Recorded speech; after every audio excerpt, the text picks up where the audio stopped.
হরে Krishna, Radhe Radhe. GK BKM এর চ্যানেলে আপনাদের সবাইকে সুস্বাগতম। আমি বিবেক মল্লিক। আজকে আপনাদের আমি শোনাতে যাচ্ছি ভৈমী বা জয়া একাদশীর মাহাত্ম্য কথা।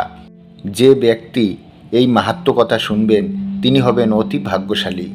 হ্যাঁ বন্ধুরা, আপনারা যারা অতি দুঃখে কষ্টে আছেন তারা 2 মিনিট সময় বের করে এই ভৈমী বা জয়া একাদশীর মাহাত্ম্য কথা শ্রবণ করুন। তাই এই ভৈমী বা জয়া একাদশীর মাহাত্ম্য কথা যে ব্যক্তি একবার শ্রবণ করবেন তার জীবন থেকে দুঃখ কষ্ট ও মহাবিপদ একেবারেই সরে যাবে।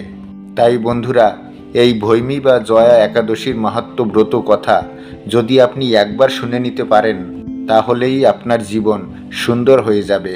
তবে এই ভৈমী একাদশীর মাহাত্ম্য কথা যখনই আপনি শ্রবণ করবেন তার আগে আপনাকে একটা কথা অবশ্যই মাথায় রাখতে হবে।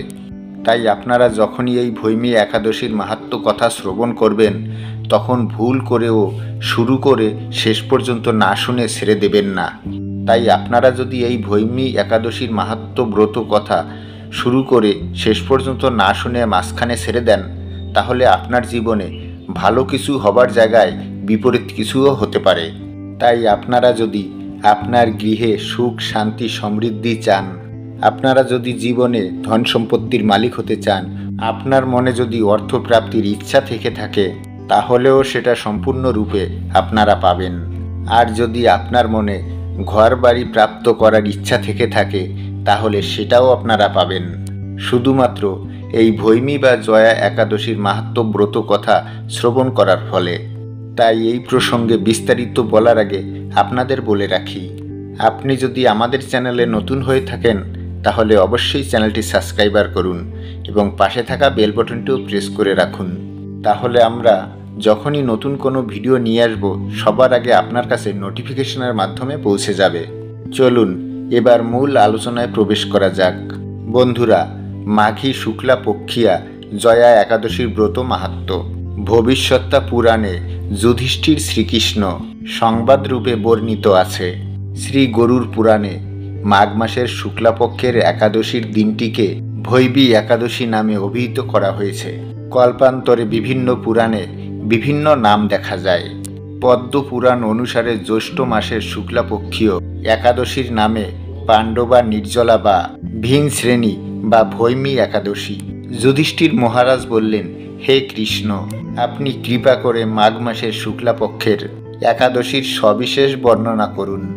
তারপর ভগবান পরমেশ্বর শ্রীকৃষ্ণ বললেন, হে মহারাজ, মাঘ মাসের শুক্লাপক্ষের একাদশী জয়া নামে প্রসিদ্ধ।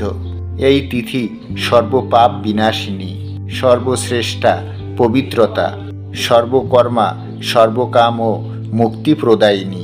এই ব্রতের ফলে মানুষ কখনো প্রেতাত্মার প্রাপ্তি হয় না। এই একাদশীর নিম্ন রূপ উপাখ্যান শোনা যায়। এক সময় স্বর্গলোকে ইন্দ্র রাজত্ব করছিলেন। সেখানে অন্য দেবতারাও বেশ খুশিই ছিলেন। তারা পরাজিত পুষ্প শোভিত নন্দন কাননে অপ্সরাদের সাথে বিহার করতেন। একদিন 50 কোটি অপ্সরা দেবরাজ নায়ক ইন্দ্রের স্বেচ্ছায় আনন্দ ভরে তাদের নৃত্য করতে বললেন। নৃত্যের সাথে গর্ধব্যগণ গান করতে লাগলেন।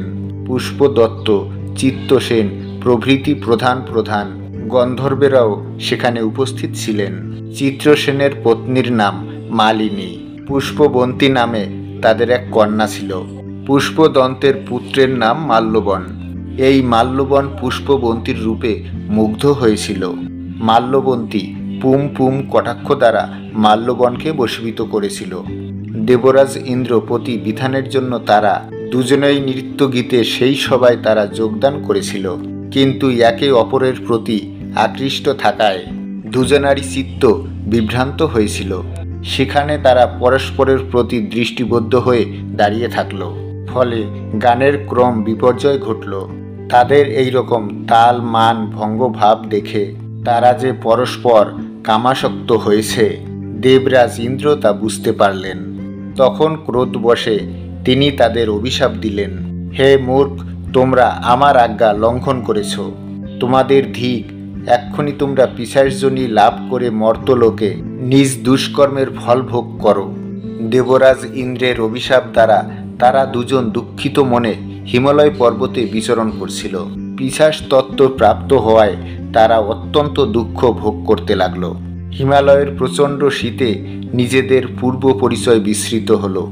এইভাবে অতি কষ্টে সেখানে দিন যাপন করতে লাগলো। একদিন পিশাচ নিজ পত্নী পিশাচিনীকে বলল, সামান্য মাত্র পাপ করিনি, অথচ নরক যন্ত্রণার মতো পিশাচ তত্ত্ব প্রাপ্ত হয়েছে। অতএব এখন থেকে আর কোনো পাপ কর্ম করব না। এইভাবে চিন্তা করে তারা সেই পর্বতে মৃতপ্রায় বাস করতে লাগলো। মাল্যবন ও পুষ্পবন্তী পর্বত কোনো পুণ্যবশত সেই সময় মাঘী শুক্লা পক্ষিয়া জয়া একাদশীর তিথি উপস্থিত হলো। তারা একটি অশ্বত্থ বৃক্ষ তলে নিরাহারে নির্জলা অবস্থায় দিবানিশি যাপন করল।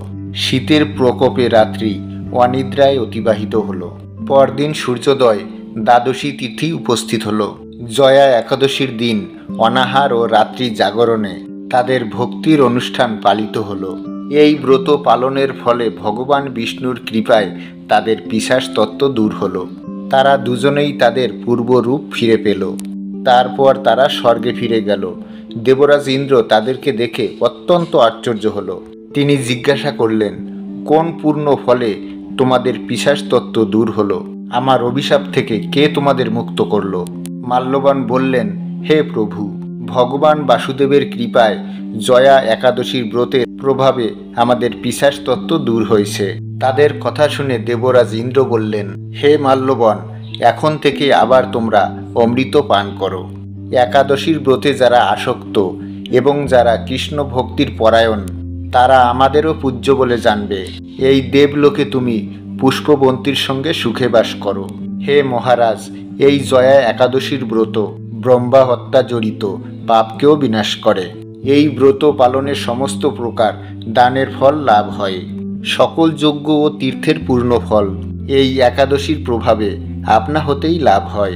অবশেষে মহানন্দে বৈকুণ্ঠে অনন্তকাল বাস হয়। এই জয়া একাদশীর ব্রত কথা পাঠ ও শ্রবণে অগ্নিষ্ঠন যজ্ঞের ফলপ্রাপ্তি করা যায়। আজ এই পর্যন্ত। দেখা হচ্ছে আবার কোনো নতুন ভিডিওর সঙ্গে। ততক্ষণ আপনারা আপনার ঈশ্বরের সঙ্গে আপনার পরিবারের সঙ্গে সর্বদা হাসতে থাকুন, খেলতে থাকুন। হরে কৃষ্ণ, রাধে রাধে।